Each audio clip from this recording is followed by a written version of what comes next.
साथियों, loan default के session में आज का महत्वपूर्ण वीडियो, यदि किसी कारण से आप लोन डिफॉल्ट हो गए और बैंक ने आपके खिलाफ कोई कानूनी कार्रवाई की तो आपको कितनी बार कोर्ट जाना पड़ेगा। साथियों, advocate Narendra Joshi social media platform पर आपका हार्दिक स्वागत है। साथियों, जैसा कि आप जानते हैं कि लोन डिफॉल्टर के हक और अधिकारों को लेकर हम यूनिक जानकारियां आपके सामने पेश करते हैं और आज उसी टॉपिक पर हम चर्चा कर रहे हैं। यदि किन्हीं विषम परिस्थिति और आर्थिक हालातों के चलते यदि आप लोन की ईएमआई का डिफॉल्ट कर देते हैं और लोन नहीं भर पाते हैं, यानी कि लोन डिफॉल्टर हो जाते हैं, ऐसी स्थिति में बैंक जब आपके खिलाफ कानूनी कार्रवाइयां करती है तो आपको कितनी बार कोर्ट के चक्कर काटने पड़ेंगे। क्या पुलिस स्टेशन भी जाना पड़ेगा या और क्या कार्रवाइयां होगी, इस बारे में चर्चा कर रहे हैं। साथियों, जैसा कि आप जानते हैं, चाहे अनसिक्योर्ड लोन हो चाहे सिक्योर्ड लोन हो, आज का वीडियो इन दोनों टॉपिक्स के लिए। अब मान लीजिए कि आपके लोन में आपने डिफॉल्ट कर दिया। अब डिफॉल्ट करने की कंडीशन में आपको कंपनी ने सेक्शन 25 का नोटिस दिया या फिर 138 एनआई एक्ट का नोटिस दिया। ये आप अपनी बात को दिमाग में बैठा लीजिए कि क्या आपने लोन लेते समय बतौर सिक्योरिटी अपने हस्ताक्षर किए हुए चेक क्या आपने बैंक या एनबीएफसी को दे रखे हैं। अगर दे रखे हैं तो इसी अवस्था में आपके ऊपर 138 एनआई एक्ट का मुकदमा हो सकता है, अन्यथा नहीं। मैक्सिमम जो भी लोग ऑफलाइन ऑनलाइन लोन लेते हैं आज की तारीख में, तो लगभग प्री अप्रूव्ड लोन ही लोग ले रहे हैं और ऑनलाइन प्रोसेस से ही लोन ले रहे हैं। ऐसी स्थिति में वो लगभग अपने चेक देते नहीं है और चेक देते भी है तो वह केवल कैंसिल चेक देते हैं और कैंसिल चेक के बेस पे 138 एनआई एक्ट की कार्रवाई नहीं होती है। लेकिन section 25 the payment and settlement act provision करता है कि यदि आपने ऑटो डेबिट की परमिशन दे रखी है, आपने ईसीएस एनएससीएच की परमिशन दे रखी है, यानी कि हर महीने एक निश्चित तारीख को आपके बैंक खाते से पैसा कट के कंपनी के अकाउंट में चला जाता है और ये परमिशन आपने दे रखी है, तो ऐसी अवस्था में ही आपके ऊपर सेक्शन 25 का केस फाइल होगा। यहां यह कहना भी आवश्यक है कि सेक्शन 25 का केस एक बार में एक ही ईएमआई के लिए होता है। कई कंपनियां ईसीएस एनएससीएच परमिशन का वायलेशन करते हुए ज्यादा राशि का जो कर देती है वो मुकदमे चलने वाले होते नहीं है। अब मान लीजिए कि आपको section 25 the payment and settlement act के अंतर्गत नोटिस आया। कई लोग व्हाट्सएप पे आने वाले नोटिस, टेक्स्ट मैसेज में लिंक में आने वाले नोटिस को गंभीरता से लेते हैं। तो मैं ये बता दूं कि 138 एनआई एक्ट के प्रोविजन पर ही चलता है section 25 the payment and settlement act. यदि कंपनी आपके विरुद्ध section 25 the payment and settlement act के अंतर्गत ईसीएस बाउंसिंग का मुकदमा करना चाहती है तो ऐसी अवस्था के अंदर आपको जो नोटिस है वो जरिए रजिस्टर्ड पोस्ट आएगा और उस नोटिस में न तो 7 दिन का टाइम दिया जाएगा न 30 दिन का टाइम दिया जाएगा, उसका स्पेसिफिक पीरियड है 15 दिन का। यानी कि नोटिस रिसीव करने के 15 दिन के भीतर यदि आप पेमेंट नहीं करते हैं तो वो 15 दिन बीत जाने के 30 दिन के भीतर company section 25 the payment and settlement act की जो कंप्लेंट है वो कंसर्न कोर्ट में फाइल करती है। अब ऐसी स्थिति के अंदर आज का मुद्दा क्या है कि कितनी बार कोर्ट जाना पड़ेगा। मान लीजिए आपको सेक्शन 25 फाइल हो गया और आपको समन आ गया। यहां पर मैं ये कहना चाहूंगा कि सेक्शन 25 पे एक डिटेल वीडियो करीब 40-42 मिनट का हमारे इसी चैनल पर पोस्ट है, जहां सेक्शन 25 को बखूबी विस्तार के साथ समझाया गया है। कई लोग ये कहते हैं कि सर सेक्शन 25 का हमको कोर्ट का समन आ गया और हम समन पे अपीयर नहीं होते हैं तो ये कोर्ट की अवमानना होगी, तो हमको उपस्थित हो जाना चाहिए। तो देखिए, मैं एक बात आपको कह दूं कि कोर्ट आपको समन भेज रही है, आप समन पे उपस्थित नहीं हुए और समन की तामील पेश हुई तो ऐसी स्थिति में आपके विरुद्ध बेलेबल वारंट जारी होगा। बेलेबल वारंट भी आपको तामील हुआ, आप नहीं उपस्थित हुए, तब आपके खिलाफ अरेस्ट वारंट जारी होगा।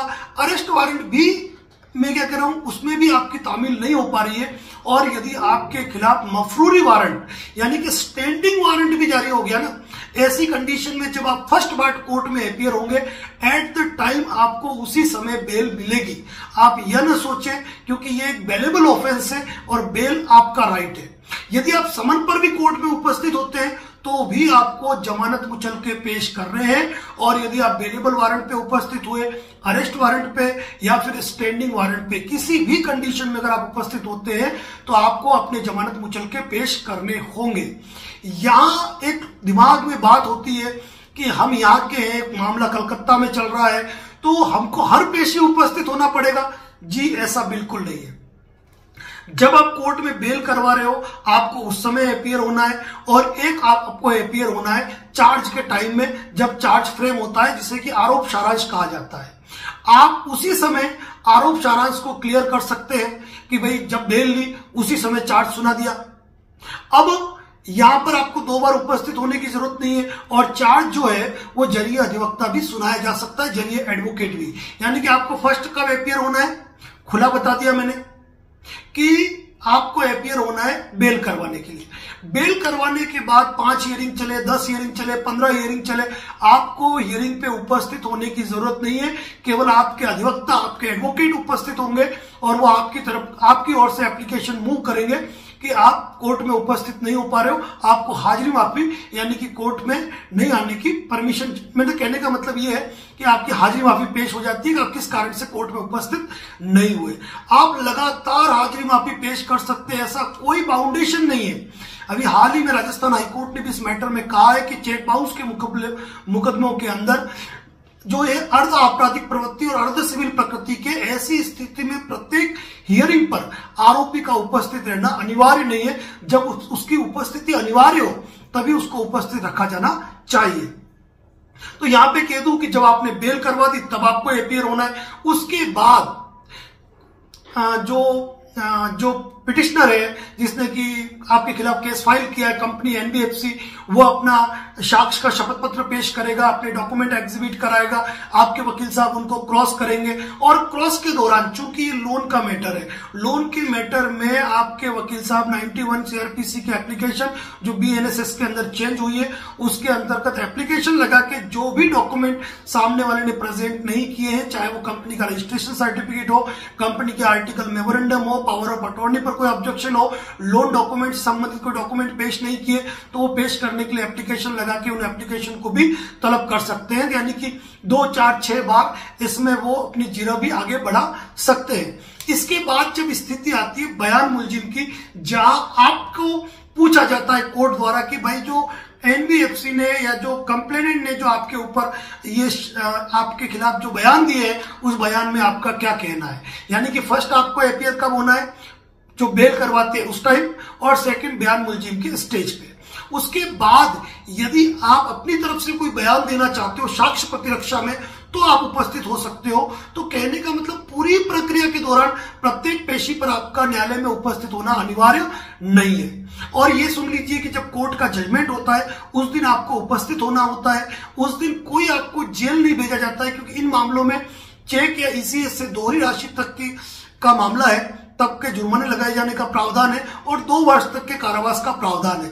लेकिन section 25 the payment and settlement act के अंतर्गत कोई आपको 2 साल तक के कारावास का मामला नहीं, 3, 6 महीने, 9 महीने, 12 महीने मैक्सिमम, और उस मामले में भी सजा स्थगन की एप्लीकेशन लगती है और आपको हाथों हाथ वही मुचलकों पर रिहा कर दिया जाता है कि आप 30 दिन के अंदर अपील पेश कर सकते हैं। यानी कि सेक्शन 25 हो या 138 एनआई एक्ट हो, पूरे केस ट्रायल के दौरान चाहे वो 4 साल चले, 5 साल चले या 7 साल चले या 2 साल ही क्यों नहीं चले, आपको बमुश्किल 3 से 4 बार आपको अपनी अपीयरेंस देनी पड़ती है। और ये नहीं कि आपको अपीयरेंस देने के लिए कि किसी कारण से आप नहीं जा सके तो आपकी बेल जंप हो जाएगी, ऐसा भी नहीं है। उसमें आपको पर्याप्त अवसर दिए जाते हैं।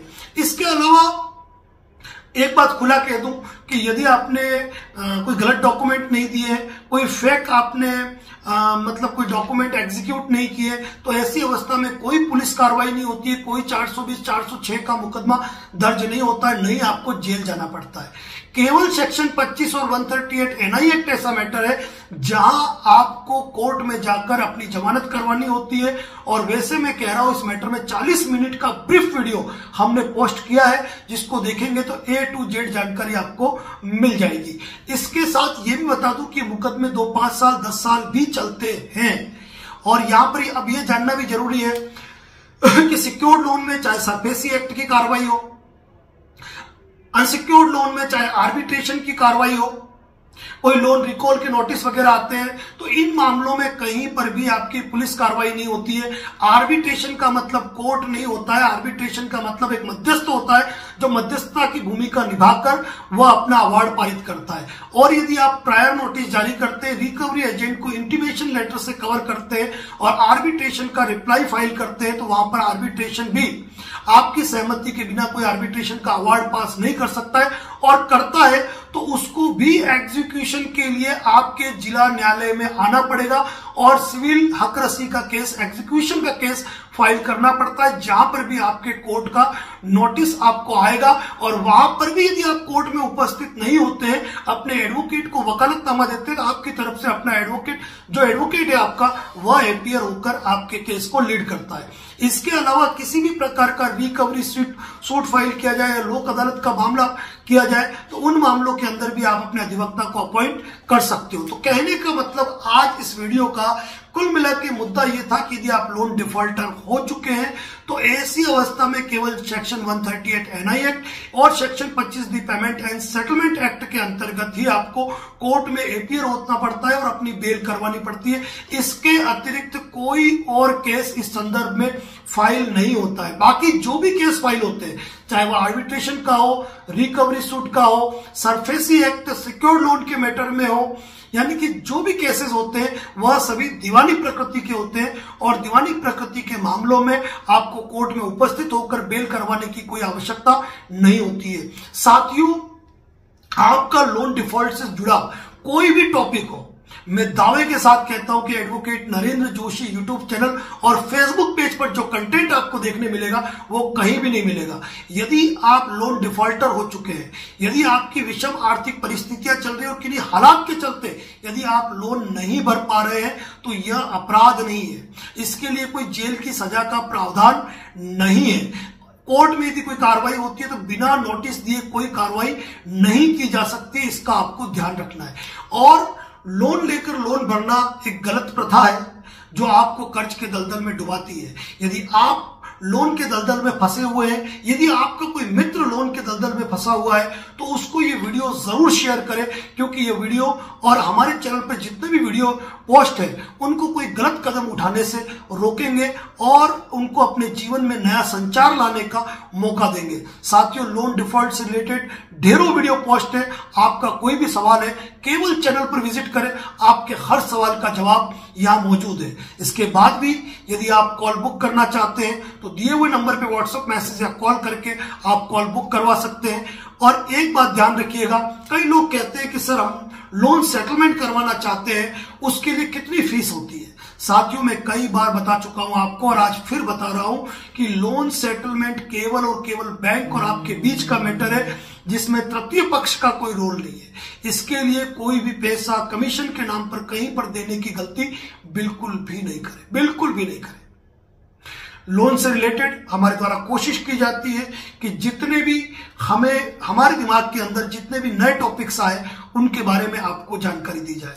महत्वपूर्ण बात लोन सेटलमेंट की, प्रायर नोटिस की, इंटीमेशन लेटर की, आर्बिट्रेशन की, सेक्शन 138 एनआई एक्ट और section 25 the payment and settlement के बारे में विस्तार से वीडियो हमारे इस चैनल पे बने हुए हैं। यदि आप हमारे विस्तार से बने हुए वीडियो को देखते हो और कान में ईयरफोन लगाकर अगर तसल्ली से सुन लेंगे, तो आप जान पाएंगे कि आपके हक या अधिकार क्या है। साथियों, advocate Narendra Joshi and associate YouTube channel पर लोन डिफॉल्टर के हक और अधिकारों को लेकर वीडियो इसी कारण पोस्ट किए जाते हैं कि कई लोग लोन के दलदल में फंसने के कारण अपने जीवन के प्रति गलत विचार लाते हैं, अपने परिवार के प्रति तक बुरा सोच लेते हैं। तो इन चीजों से बाहर निकले, अपने परिवार को विश्वास में ले, प्रायर नोटिस, इंटीमेशन लेटर, रीडिप्लाई, आर्बिट्रेशन ऑब्जेक्शन और जो भी उचित आधार कानूनी तरीके से हैं, आप अपने नियरेस्ट एडवोकेट से मिलकर, एक्सपर्ट एडवोकेट से मिलकर इस मैटर में सजेशन ले सकते हैं। आपका कोई भी सवाल है तो आप कमेंट बॉक्स में लिख सकते हैं। माफी चाहूंगा, कमेंट बॉक्स में रिप्लाई भले ही नहीं आए, लेकिन उस टॉपिक पर वीडियो जरूर बन जाएगा। बने रहे इसी प्रकार advocate Narendra Joshi and YouTube channel पर। और सिर्फ एक निवेदन कर रहा हूं कि चैनल को यदि सब्सक्राइब नहीं किया है तो सब्सक्राइब कर लीजिए। फेसबुक पे देख रहे हैं तो फॉलो कर लीजिए, क्योंकि इसी प्रकार के अपडेट आपको हमारे चैनल पर देखने मिलेंगे। धन्यवाद। जय हिंद, जय भारत, जय मेवाड़।